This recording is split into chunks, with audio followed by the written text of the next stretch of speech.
Assalamualaikum warahmatullahi wabarakatuh. Perkenalkan, nama saya Sofia Hidayati, NIM A1H1211204 dari kelas 4E POR 2021.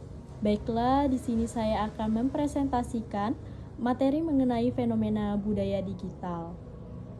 Ternyata ketika kita menggunakan berbagai platform digital itu, ternyata banyak fenomena-fenomena yang terjadi yang bisa kita sadari dan yang kita tidak sadari. Tapi yang namanya digitalisasi dan juga internet itu ibaratkan pisau.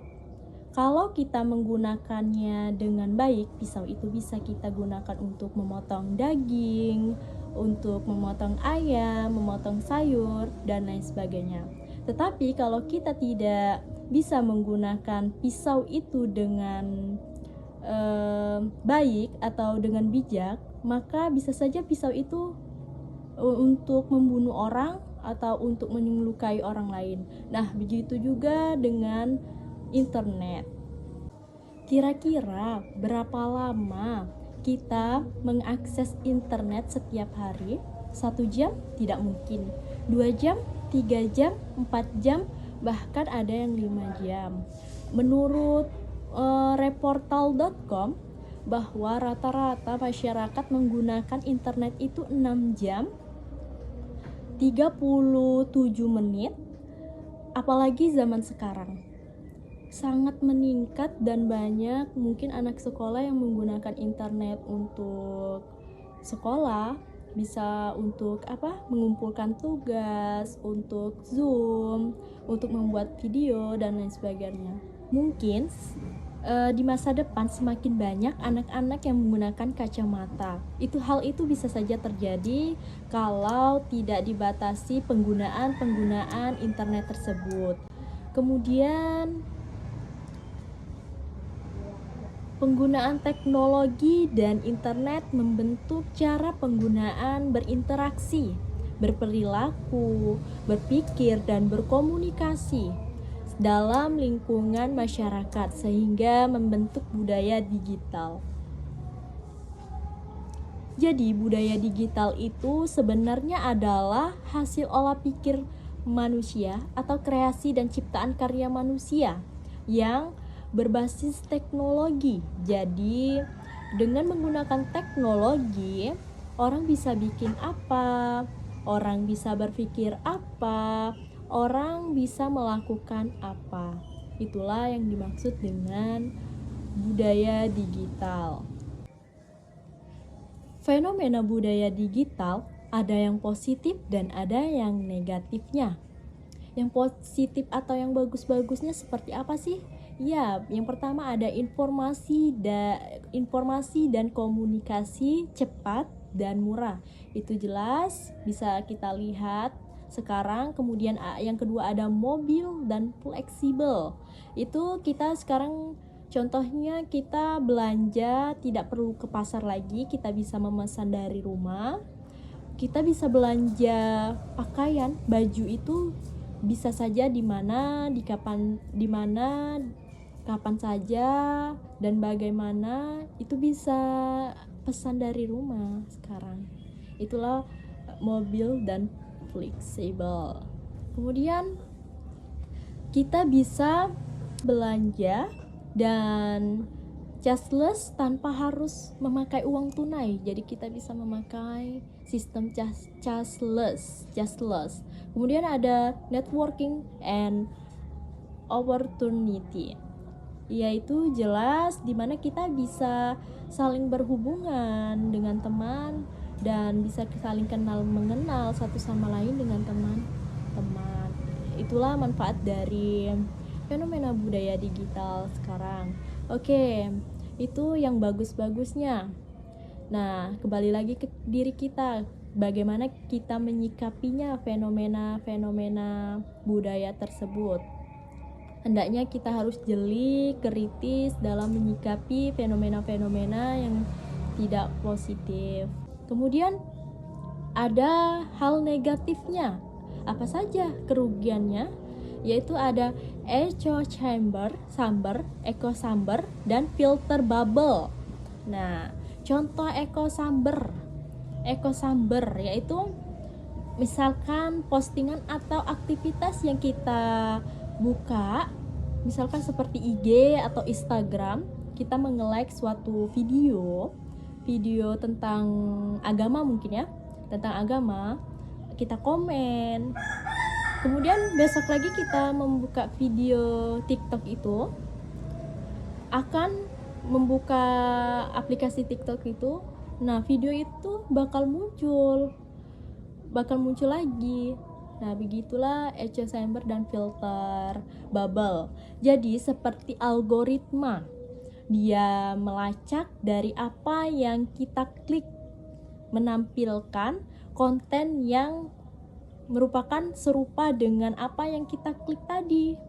Oke, hati-hati ya. Selanjutnya, kalau kita berbicara mengenai hoax atau informasi palsu atau informasi rekayasa, kita harus kenali perbedaan 3 informasi. Ada yang pertama itu misinformasi, yang kedua ada disinformasi, yang ketiga ada malinformasi. Apa sih misinformasi? Misinformasi itu adalah informasi salah namun tidak sengaja dibuat untuk menyebabkan kekacauan. Maksudnya apa? Maksudnya itu informasinya salah, tapi yang menyebarkannya percaya bahwa informasi itu benar. Yang kedua ada disinformasi. Apa sih disinformasi itu? Yaitu informasi salah dan sengaja dibuat untuk menyebabkan kekacauan. Jadi informasinya itu salah disebabkan oleh orang yang tahu bahwa informasi itu salah, jadi ada kesengajaan. Kemudian yang ketiga ada malinformasi, yaitu peristiwa yang benar terjadi namun digunakan untuk menimbulkan kekacauan. Maksudnya apa? Informasi yang berdasarkan realita tapi digunakan untuk merugikan orang, kelompok, organisasi, atau negara lain. Lalu kemudian ada salah satu teori komunikasi yang disebut framing media atau bingkai, yaitu framing adalah membingkai sebuah fakta atau membingkai sebuah peristiwa yang sesuai dengan apa yang diinginkan. Kemudian tentu saja ada beberapa kejahatan yang mungkin sekali terjadi akibat fenomena internet, yaitu ada cyberbullying, yang kedua ada hate speech, yang ketiga ada cybercrime, yang keempat ada cyber fraud. Nah, itulah kejahatan atau akibat terjadinya fenomena internet. Lalu, lemahnya budaya digital bisa memunculkan pelanggaran terhadap hak digital warga.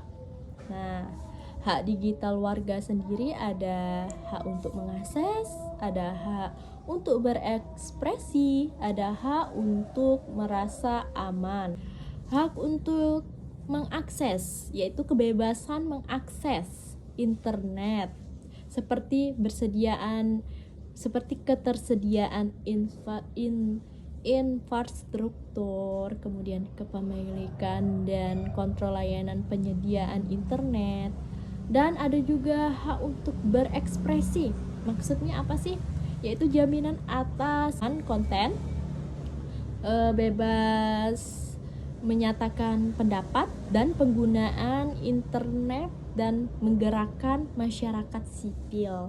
Kemudian ada hak untuk aman, bebas dari penyadapan massal dan penatauan tanpa landasan hukum. Maka penting banget kita harus menjaga tata krama dalam menggunakan internet. Kita berinteraksi dengan manusia nyata di jaringan yang lain, bukan sekedar dengan deretan karakter huruf di layar monitor, namun dengan karakter manusia yang sesungguhnya. Nah, ini juga ada beberapa sopan santun di dunia digital, yaitu ada berkomentar dengan sopan, cermat dalam memilih emot ya, kemudian memposting hal inspiratif yang tidak mengandung sara dan pornografi, kemudian menghargai hak privasi, mencantumkan sumber konten, kemudian jangan menyebarkan chat pribadi, iseng mengganggu orang lain, kemudian memproduksi konten hoax, itu tidak boleh ya. Kemudian indikator pertama dari kecakapan dalam budaya atau digital kultur adalah bagaimana setiap individu menyadari bahwa ketika memasuki era digital, secara otomatis dirinya telah menjadi warga negara digital. Nah, negara melindungi kebebasan berekspresi, tetapi bebas bukan berarti tanpa batas. Nah, jadi kita itu boleh atau bebas berekspresi, tapi bebas itu bukan tanpa batas. Sekian presentasi dari saya. Wassalamualaikum warahmatullahi wabarakatuh.